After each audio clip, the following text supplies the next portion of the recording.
All right, so today I wanted to make a video about some of the Tesla covered call funds, specifically the GraniteShares one, the YieldMax one, and the Roundhill one. I had someone ask about this one specifically recently, so I wanted to make a video, just give my thoughts on it. So if we look at this one, $383 million market cap, expense ratio 107 basis points.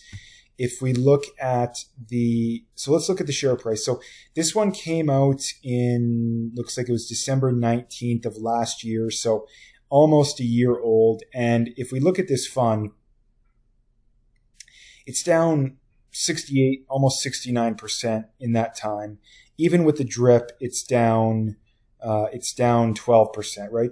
And the thing you notice about this fund is that there was a massive drop off in February, right? And this is right when the stock market peaked last year. It was right in that area, right around there. And at that point, it was actually beating the S&P.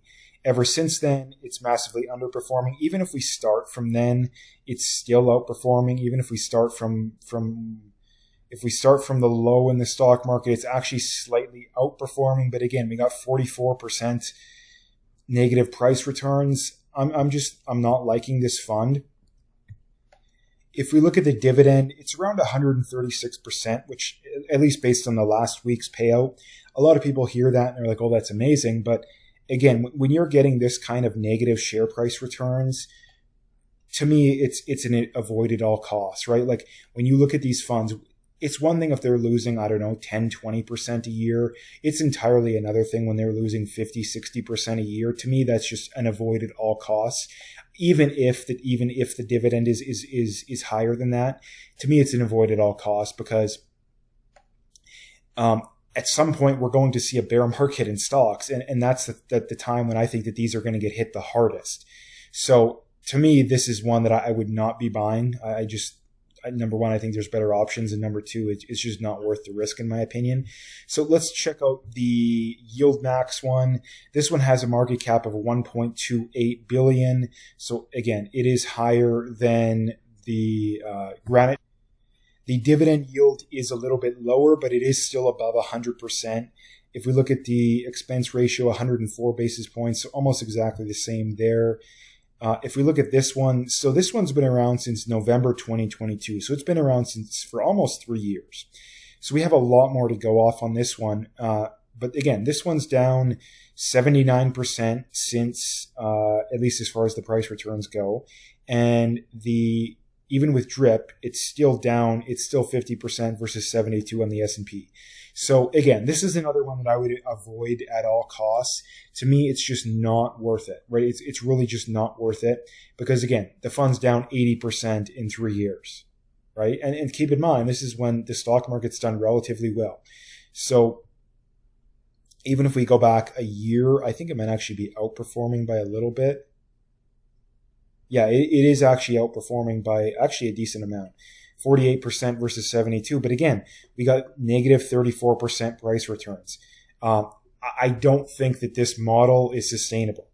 Over the last year, yeah, it's outperforming. But personally, I just don't see this as being sustainable.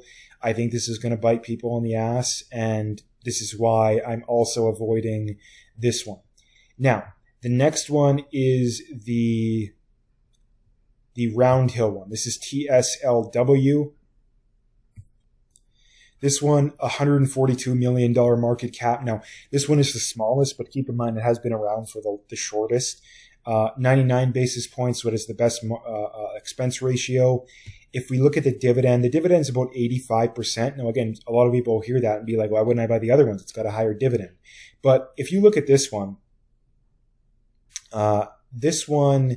looks like it's been around since, June roughly, or maybe just the record keeping on here is not accurate. But we have accurate record keeping going back to, it looks like about mid-June. And in that period of time, the share price is actually positive. Not by much, but it is positive, 3.67%. With a drip, it's up almost 41%. So this one has been around for the shortest amount of time by a long shot.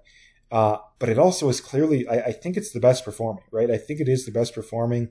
Let's compare it to the other ones since that period of time, because before I made the video, I looked into everything else except for that.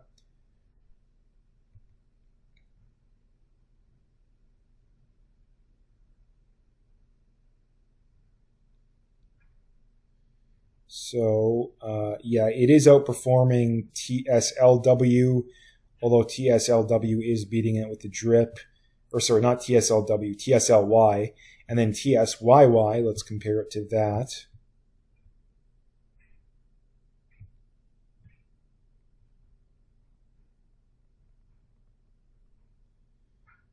It is also beating TSYY. TSYY is down 27% as far as price returns go. So again, that's something to keep in mind, that both of the other ones, the share price is down fairly significantly, and TSLW is actually positive. So I'm not saying I would be buying TSLW, because frankly, I'm not buying it.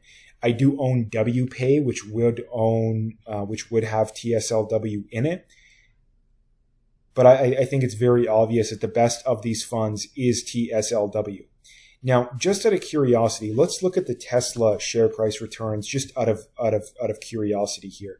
Now, the other thing to keep in mind when it comes to covered call funds, you want to be very careful about what is the underlying index or stock, because at the end of the day, that is going to be very influential on the share price returns of these funds. So if we look at Tesla here, let's go back about 3 years just to compare it to TSLY. So Tesla over that period of time is outperforming the S&P. So that is pretty bad considering that fund is down about 80%. Let's go back about December of 24 to compare it to TSYY. Also outperforming the S&P during that time. So again, that's also bad news for TSYY. It would be one thing if Tesla was underperforming during some of these periods, but it's not.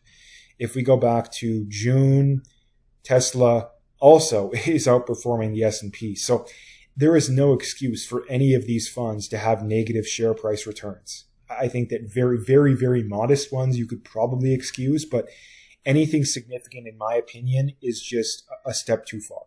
So basically, to cap it all off here, I think that TSLW is probably the only one that I would even consider, but you also have to keep in mind that this is the one that's been around for the shortest period of time. That is another thing, that this one is clearly the best, right, when you compare it, but you also have to keep in mind that it's been around for the shortest period of time, and it also hasn't been around during a time when we've had a bear market in either Tesla stock, or at the very least the stock market, or the S&P, the NASDAQ, et cetera, et cetera. So my opinion on all of these funds, and again, my opinion, do what you want, but my opinion is I wouldn't own any of these funds, right? I wouldn't own any of these funds because I think that the risk of negative share price returns killing you is just too much, right? In my opinion, that's just too much. Obviously, I could be wrong with that, but in my opinion, that's just where we stand.